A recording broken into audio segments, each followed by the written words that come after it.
आज हम लोग दृष्टि घटना चक्र समसामयिक पूरे वर्ष 2024 यानी पूरे 1 जनवरी 2023 से अभी तक का करंट अफेयर एक एक करके देखेंगे।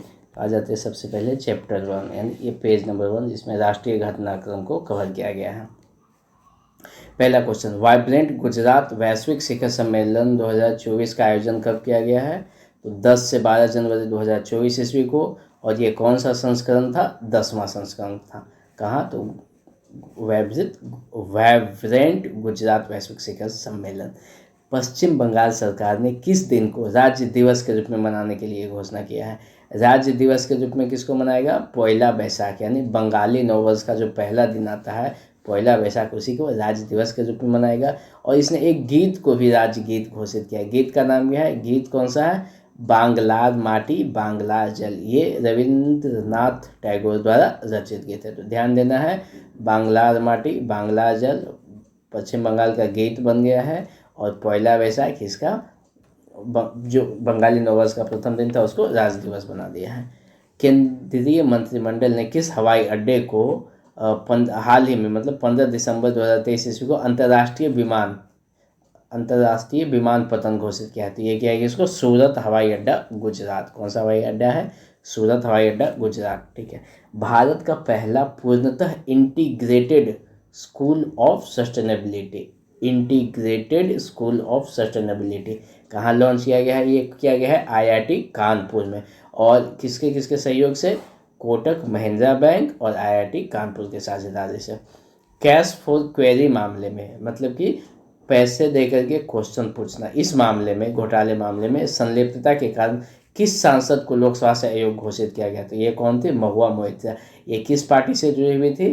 तो TMC यानी अखिल भारतीय तृणमूल कांग्रेस। कब इसको अयोग्य घोषित किया गया था? 8 दिसंबर 2023 ईस्वी को। महुआ मोइत्रा किस लोकसभा सीट से सांसद थे? तो ये पश्चिम बंगाल के कृष्णानगर सीट से सांसद थे। किसके द्वारा क्राइम इन इंडिया 2022 रिपोर्ट जारी की गई है? Crime in India 2022 crime in India report किसके द्वारा? तो NCRB यानी राष्ट्रीय अपराध रिकॉर्ड ब्यूरो द्वारा 3 दिसंबर 2023 ईस्वी को जारी किया गया है। रिपोर्ट के अनुसार प्रति लाख जनसंख्या पर अपराध दर वर्ष 2021 के 21 में 445 था, जो घट करके 2022 में कितना हो गया है? 422 हो गया। 2022 में 422.2 हो गया है। तो थोड़ा घटा है। प्रति लाख जनसंख्या पर सबसे कम अपराध किस महानगर में हुआ है? महानगर की बात करें तो वो हो जाएगा कलकत्ता महानगर, सबसे कम अपराध। विश्व के पहले पोर्टेबल अस्पताल का अनावरण कहाँ किया गया है? पोर्टेबल अस्पताल मतलब उसको एक जगह से दूसरी जगह आसानी से लेके जाया जा सकता है, तो ये हो गया पोर्टेबल अस्पताल। इसका कहाँ? 2 दिसंबर 2023 ईस्वी के इसका अनावरण गुरुग्राम हरियाणा में किया गया है। इस अस्पताल का नाम क्या है? पोर्टेबल अस्पताल गुरुग्राम हरियाणा। नाम क्या है? आरोग्य मैत्री एडक्यूब। और इसे किस परियोजना के तहत निर्मित किया गया है? भीष्म परियोजना। यानी 3 बातें: पोर्टेबल अस्पताल गुरुग्राम हरियाणा, आरोग्य मैत्री एडक्यूब और भीष्म परियोजना। भीष्म परियोजना के तहत विकसित किया गया अस्पताल का नाम आरोग्य मैत्री एडक्यूब है। अब आ जाते हैं अगले पेज पे। कह रहा है किस मंत्रिमंडल ने विशेष रूप से संवेदनशील जनजातियों के लिए एक योजना चलाई है? केंद्रीय मंत्रिमंडल ने कौन सी योजना चलाई है?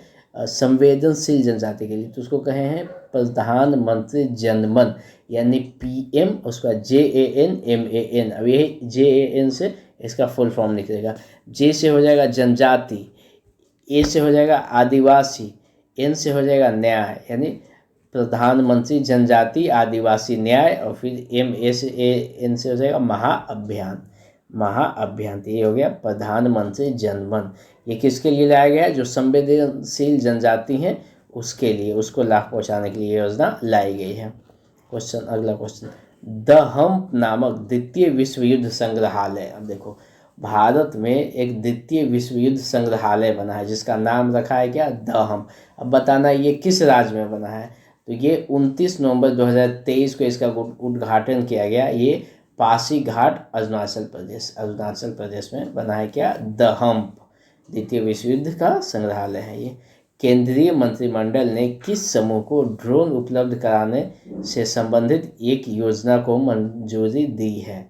यानी ड्रोन किसको देना चाह रहा है? तो ये जितने भी महिला स्वयं सहायता समूह हैं, खास करके ड्रोन दीदी के नाम से भी एक योजना चला है क्या कि जो भी महिला स्वयं सहायता समूह है उसको दिया जाएगा ड्रोन। अगला क्वेश्चन, 10,000वां जन औषधि केंद्र का उद्घाटन कहाँ किया गया? जैसे अभी एक जन औषधि केंद्र खोला जा रहा है जहाँ की जेनेरिक दवाएं मिलती हैं जो कि कम दाम में मिलती हैं, और ये अभी पूरे भारत में ये 10,000वां जन औषधि केंद्र है। तो ये अभी कहाँ खोला गया है? एम्स देवघर झारखंड में, ये एम्स देवघर में खोला गया है जन औषधि केंद्र। आयुष्मान भारत हेल्थ और वेलनेस सेंटर का नाम बदलकर क्या रख दिया गया है? इसका नाम बदलकर आयुष्मान आरोग्य मंदिर कर दिया गया है। तो पहले आयुष्मान भारत हेल्थ और वेलनेस सेंटर जो था, अब कर दिया गया आयुष्मान आरोग्य मंदिर, उसका नाम बदल करके।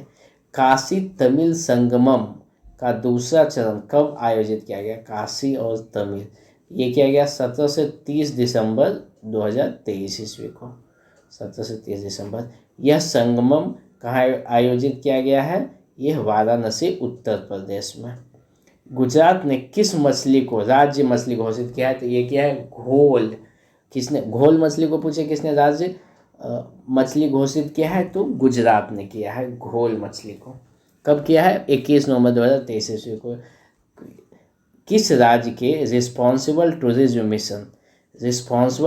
मिशन को संयुक्त राष्ट्र विश्व पर्यटन की ग्लोबल केस स्टडीज लिस्ट में शामिल किया गया है? तो ये है किसका? केरल राज्य का। ठीक है, यानी यहाँ ध्यान देना है, यूएन एक लिस्ट जारी करता है, जो यूएन का पर्यटन विभाग है वो एक लिस्ट जारी करता है। कौन सी लिस्ट है? ग्लोबल केस स्टडीज लिस्ट, मतलब पूरे ग्लोबल लेवल पे केस स्टडीज लिस्ट। ठीक है, उसमें किसको शामिल किया गया है? जो केरला का रिस्पॉन्सिबल टूरिज्म मिशन है उसको शामिल किया गया है। इसीलिए विश्व का पहला 3D प्रिंटेड मंदिर का अनावरण कहाँ किया गया? तो 3D प्रिंटेड मंदिर का अनावरण तेलंगाना में किया गया। जगह का नाम क्या है? सिद्धिपेट। कब? 22 नवंबर 2023 ईस्वी को। 22 नवंबर 2023 ईस्वी को सिद्धिपेट तेलंगाना में पहला 3D प्रिंटेड मंदिर का अनावरण किया गया। साथी पोर्टल किनके द्वारा लॉन्च किया गया? साथी पोर्टल की बात करते हैं, ठीक है, केंद्रीय शिक्षा मंत्रालय और IIT कानपुर द्वारा लॉन्च किया गया साथी पोर्टल, SATHEE। साथी पोर्टल का पूर्ण रूप क्या है? Self assessment test and help for entrance exam. ठीक है, तो इसी से समझ में आ जाएगा, इसका फुल फॉर्म अगर याद है तो समझ में आ जाएगा। यह केंद्रीय शिक्षा मंत्रालय और IIT कानपुर द्वारा लॉन्च किया गया है। यहाँ तक हम लोग देखिए साथी किसने? केंद्रीय शिक्षा मंत्रालय और IIT कानपुर ने लॉन्च किया है साथी ऐप, जिसका फुल फॉर्म क्या है? Self assessment test and help for entrance examination. आ जाते हैं अगला क्वेश्चन, अग्नि पहल किस मंत्रालय द्वारा लॉन्च किया गया है? तो ये लॉन्च किया गया है नवंबर 2023 ईस्वी में केंद्रीय आयुष मंत्रालय द्वारा। अग्नि पहल, अग्नि से क्या तात्पर्य है? आयुर्वेद ज्ञान नैपुण्य पहल, इसका फुल फॉर्म आयुर्वेद ज्ञान नैपुण्य पहल। ओके, AGNI इंग्लिश में अगर लिखेंगे, ए से आयुर्वेद, जी से ज्ञान और AGN से हो गया नैपुण्य पहल। अच्छा, अगला क्वेश्चन, किस शहर से विकसित भारत संकल्प यात्रा का शुभारंभ किया गया है? विकसित भारत संकल्प यात्रा 15 नवंबर 2023 को किया गया है। कहाँ से? तो खूंटी झारखंड। और 15 नवंबर को हम लोग क्या बिरसा मुंडा का जन्मदिन है, उसको उसी दिन पे बिरसा मुंडा के जन्म दिवस पे ही खूंटी झारखंड से बनाया गया है विकसित भारत संकल्प यात्रा। किस राज्य द्वारा हर बच्चे के लिए हर अधिकार ये एक अभियान चलाया गया है? उत्तर प्रदेश द्वारा। कब शुरू किया गया? 18 नवंबर 2023 ईस्वी को। हर बच्चे के लिए हर अधिकार 18 नवंबर 2023 यूपी के द्वारा शुरू किया गया है। ठीक है, आ जाते हैं अगला क्वेश्चन क्या कर रहा है? City investment to innovate integrate and sustain 2.0 challenge कहाँ लॉन्च किया गया है? तो ये लॉन्च किया गया है नई दिल्ली में। क्या है? CITIIS अगर देखें शॉर्ट में तो सिटी इन्वेस्टमेंट, सिटी में हमको इन्वेस्ट करना है, टू इनोवेट, क्यों इन्वेस्ट करना है भाई? तो इनोवेट करने के लिए, इंटीग्रेट करने के लिए और sustain. City investment to innovate integrate and sustain कब लॉन्च किया गया? 16 नवंबर 2023 ईस्वी को। कहाँ लॉन्च किया गया? नई दिल्ली में। इसका मुख्य उद्देश्य क्या है कि एकीकृत अपशिष्ट प्रबंधन के साथ चक्रीय अर्थव्यवस्था को बढ़ावा देना। मेन यही इसका मुख्य लक्ष्य है। उत्तर प्रदेश के पहले भेड़ बकरी पालन प्रशिक्षण केंद्र का लोकार्पण कहाँ किया गया है? ये किया गया है उत्तर प्रदेश का पहला भेड़ बकरी पालन प्रशिक्षण केंद्र इटावा में। और एक क्वेश्चन और है यूपी से रिलेटेड कि किस जिला में देश का सबसे बड़ा कन्या पूजन कार्यक्रम यानी शक्ति वंदन का आयोजन किया गया? शक्ति वंदन कन्या सबसे बड़ा देश का सबसे बड़ा कन्या पूजन कार्यक्रम ये किया गया है गोंडा में। कब? 22 अक्टूबर 2023 ईस्वी को। पर पीएम नरेंद्र मोदी ने अपने चित्तौड़गढ़ राजस्थान दौरे पर किस ऐतिहासिक मंदिर का दौरा किया है? तो ये कौन सा मंदिर था? सावरिया सेठ मंदिर। सावरिया सेठ मंदिर ये कहाँ है? तो राजस्थान चित्तौड़गढ़ में। एक पूछ सकता है सावरिया सेठ मंदिर कहाँ है? राजस्थान चित्तौड़गढ़ में। ISO 9001 और 2015 प्रमाणन प्राप्त करने वाला भारत का पहला महिला थाना कौन बना है? ये भोपाल मध्य प्रदेश का है। अक्टूबर 2023 ईस्वी में इसको मिला ISO का प्रमाण। पहला महिला थाना भोपाल मध्य प्रदेश को। देश की पहली रैपिड रेल सेवा का क्या नाम दिया जाए?